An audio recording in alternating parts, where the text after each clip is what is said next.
picture this. You're just sitting at a table with your friends. That's nice. Right. And the waiter walks over, clicks his pen, and just asks, "What can I get for you?" A totally normal question. Exactly. Or, maybe you're standing in your bedroom and your partner pokes their head in and asks, "Which outfit are you going to wear tonight?" Right. Just a simple data exchange. It should be a completely frictionless moment. But suddenly your chest just tightens up. Your mind just goes totally blank. Yes. A question that requires, a one-word answer suddenly feels like you are sitting under a hot lamp in some high-stakes interrogation. It's awful. It really is. And you have to wonder, why does picking a pasta dish or a blue shirt trigger a literal biological threat response? Because it's actually a disguised psychological trap. A trap. Yeah, we frame these interactions as casual, everyday occurrences. Yeah. But they are incredibly complex demands on our cognitive and emotional systems. Wow. And we really rarely talk about the mechanics of why that trap spring shuts so violently on these supposedly simple choices. Well, that is the exact phenomenon we are exploring today on this deep dive. It's a great topic. It really is. We are pulling from a fascinating Substack excerpt by Dr. Jaime Hoerricks. Dr. has a PhD, right? Yes, Dr. Jaime Hoerricks, PhD. And the piece is titled WH Questions and the Cost of Compression: Preference Under Pressure. Such a great title. It is. Dr. Hoerricks puts these invisible moments of daily friction right under a microscope. They really do. And as I was reading through this material, I just kept coming back to a really specific visual. Okay, let's unpack this. Let's do it. Have you ever felt like society is asking you to compress an incredibly rich 4K resolution, completely multidimensional rendering of your personality into a tiny, low-resolution text file? Oh, man. Just to answer a basic question. Right, like you have all this vibrant, contradictory data inside your head about what you want and why you want it. Yeah. But the person asking the question only accepts a single data point. What's fascinating here is that analogy perfectly captures Dr. Hoerricks' central thesis. Oh, really? Yeah. A supposedly simple choice is very rarely just a choice. Right. Rather, it is a disguised demand for what the author calls low-bandwidth self-reduction. Low bandwidth self-reduction. That's a heavy phrase. It is. When someone asks for your preference, they're rarely offering a space large enough for your true answer to exist. Mm. The fundamental problem, as the text frames it, is about what actually happens when our true answers need more room than the room allows. That makes a lot of sense. But I do want to push back on the premise just a bit, though. Sure, go for it. Because Dr. Hoerricks specifically focuses on what they call WH questions. Mm-hmm. The who, what, where, when, why. Right, the basic grammar of our society. Exactly. And we answer these constantly, all day long. We do. Like, if I ask you, where are my car keys? You don't go into an existential crisis about low bandwidth self-reduction. No, I just say, they're on the counter. Right. So if these questions are the foundation of how we communicate, why does Dr. Hoerricks argue that these specific prompts force this, painful reduction? Well, it comes down to the difference between objective reality and a subjective state. Okay, break that down for me. Where are my keys? Has a physical coordinate. Right. They are on the kitchen counter, or they aren't. It is a static data point. Gotcha. But human preference is entirely dynamic. Oh, I see. Yeah, so when someone asks, what is your favorite food?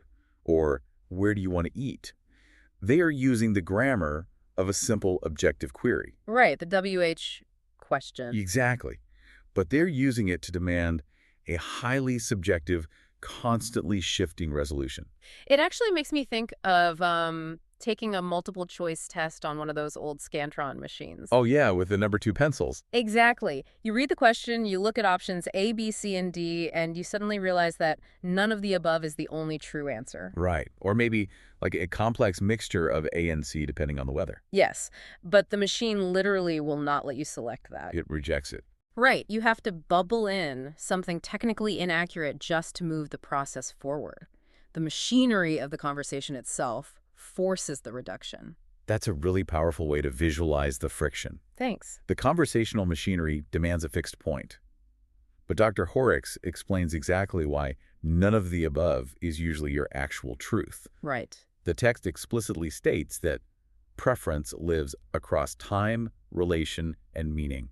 Time, relation, and meaning. Let's actually look at those three variables because I feel like this is where the machinery breaks down. It really is. Time is the most obvious one, right? Like a WH question, such as what's your favorite, implies that you have this static favorite that exists in a total vacuum. Yeah, like it's completely immune to the passage of time. Exactly. Which is just an impossible standard. I mean, how you feel today is so different from how you felt yesterday. Oh, totally. What your body wants at 1:00 p.m. is drastically different from what it wants at 9:00 p.m. Right. Preference fluctuates based on the exact moment you're experiencing. Exactly. If you ask me my favorite food on a freezing Tuesday in November, I'm going to say, like, heavy, warm pasta. Oh, yeah. Comfort food. But if you ask me that exact same question on a sweltering July afternoon, the thought of hot pasta is repulsive. Right. You want a salad or something? Exactly. My answer isn't a fixed coordinate. And then you layer on relation, which is this idea that your preference exists in a web with your environment and the people around you. Right. Like choosing a restaurant isn't just an isolated culinary desire. Your preference shifts dynamically depending on the social context. Oh, absolutely. Like I know if I'm going out with a friend who is currently stressed about money, Your preference alters. immediately my preference for where we eat alters to accommodate that relational dynamic. Right. You look for something cheaper, maybe quieter. Less formal, yeah. I literally cannot isolate my desire from the context of our relationship. Because you are actively processing the sensory environment, the noise level, the emotional bandwidth of your companions. Before I even look at the menu. Exactly. And finally, there is meaning. Right, the third variable. What does the object of the choice actually represent to you in this exact moment? Okay. Let's take the example Dr. Hoerricks uses. Choosing a dress from your closet. Mm-hmm. A dress is never just fabric. It carries profound internal meaning. Like what? It might represent physical comfort or like psychological armor for a tough meeting. Oh, I like that. Psychological armor. Right. Or it could be conformity to a dress code or rebellion against one. Mm-hmm. Or it might just carry the memory of a really good day you had wearing it last year. Wait, I have a question about that. How does relation differ from meaning then?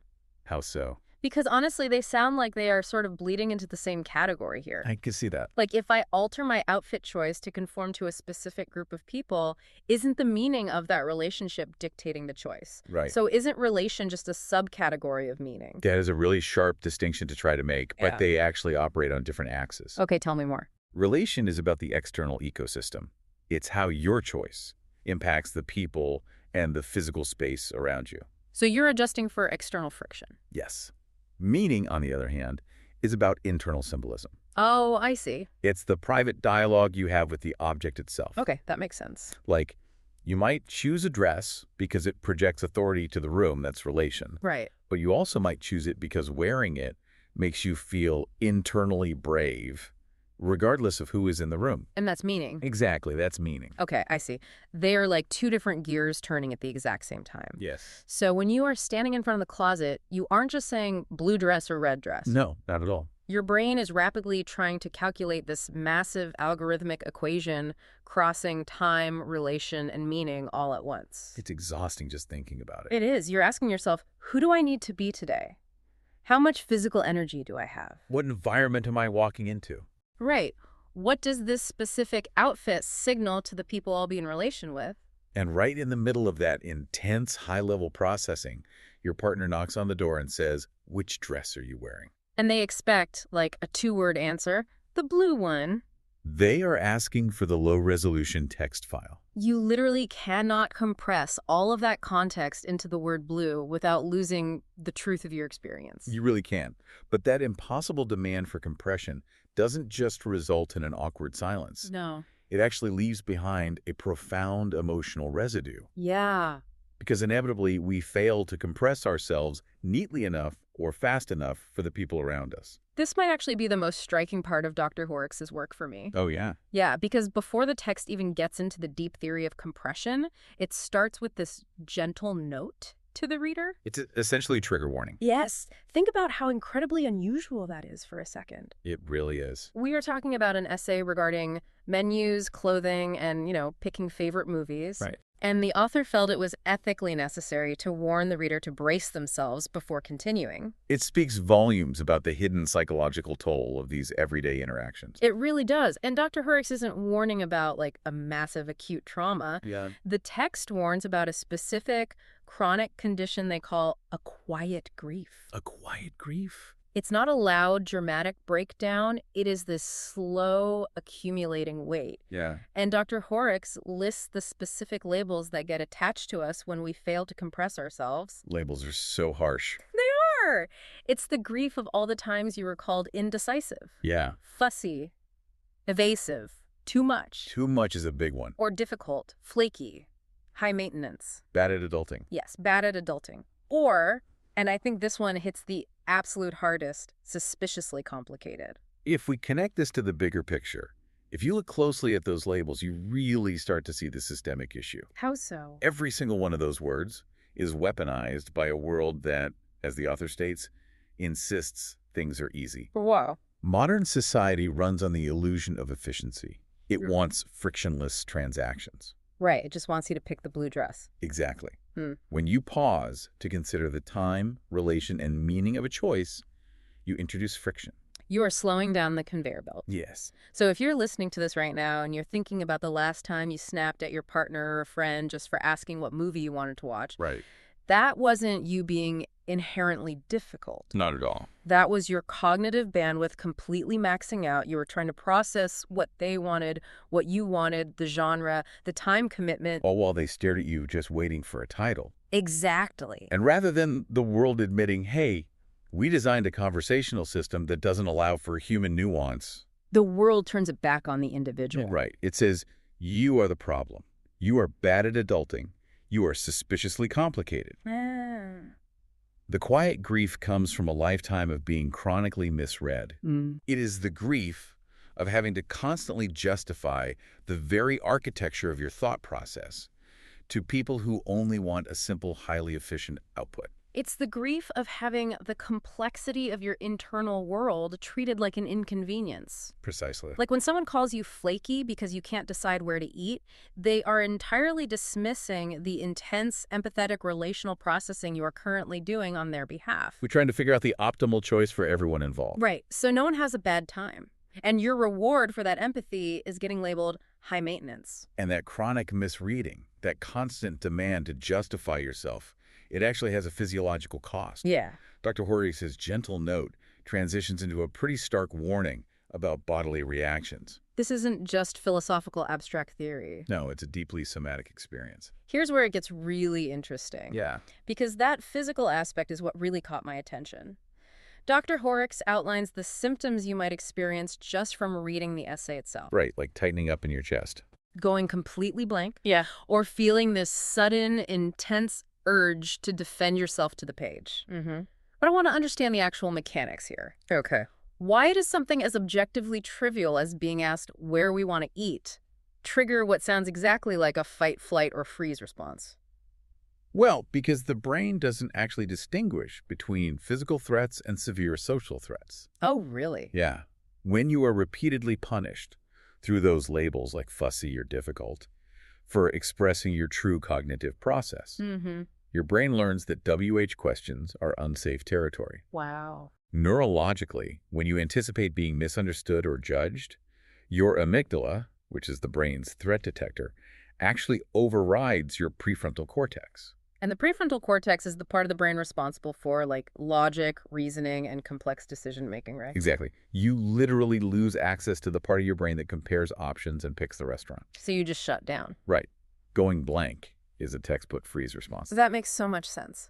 It is the nervous system shutting down the operation because it knows that no matter what answer it provides, the compression will be painful, inaccurate, and likely criticized. And what about that urge to defend yourself? The sudden urge to defend yourself is the fight response. Okay. It's this desperate, adrenaline-fueled need to over-explain the time, relation, and meaning behind your choice. To someone who is basically just tapping their foot, refusing to listen. Exactly. So when I freeze staring at a menu, it's not because I literally forgot what food is or what it tastes like. No. It's my amygdala sounding an alarm saying, "Warning, Demand for low bandwidth self-reduction detected. Prepare for judgment. Shutting down all non-essential systems. That is exactly what's happening. That is wild. It is a profound survival mechanism applied to a very mundane situation. Right. But Dr. Hoerricks doesn't just diagnose the panic state. Right. They offer some solutions. Yes, they offer specific, actionable grounding techniques for when that physiological alarm starts ringing.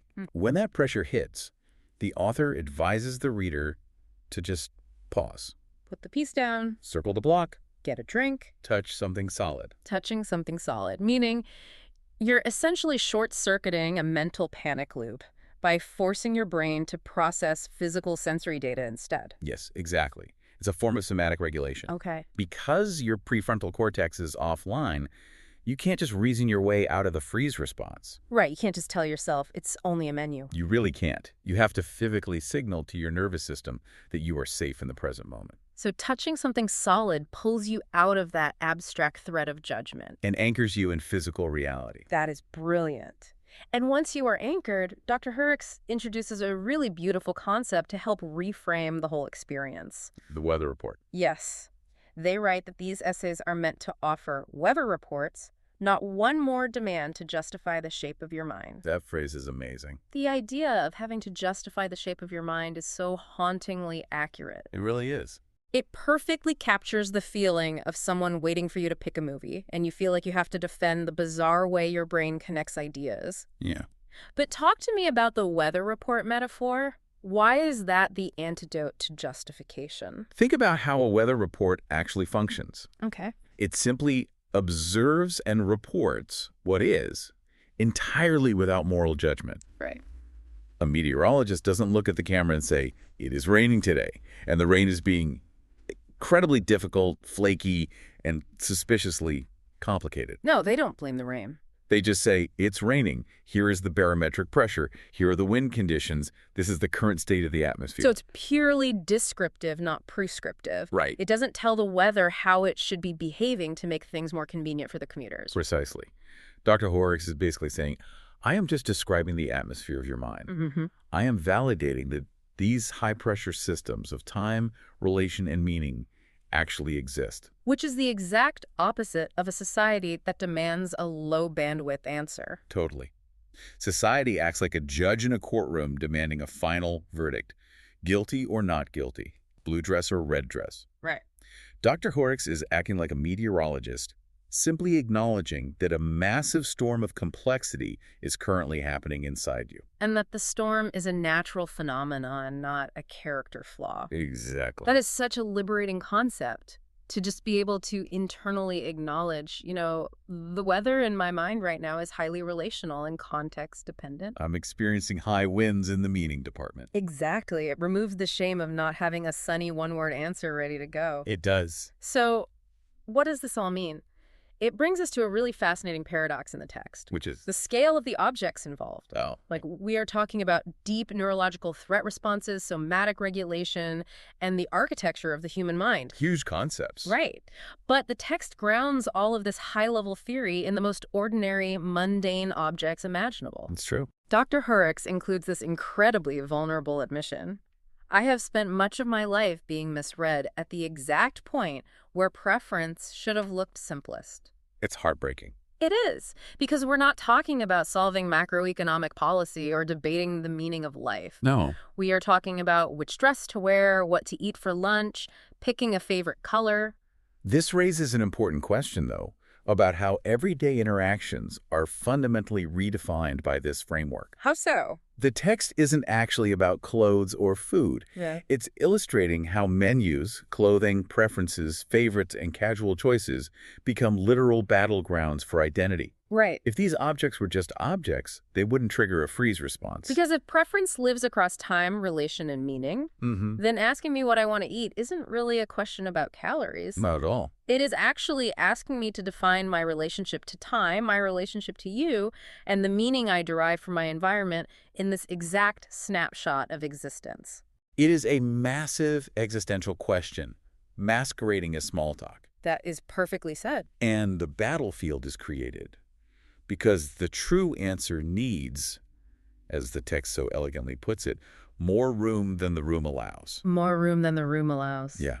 The conversational space allocated for where do you want to eat tonight is about 5 seconds long. But it's just a passing question in a hallway. Exactly.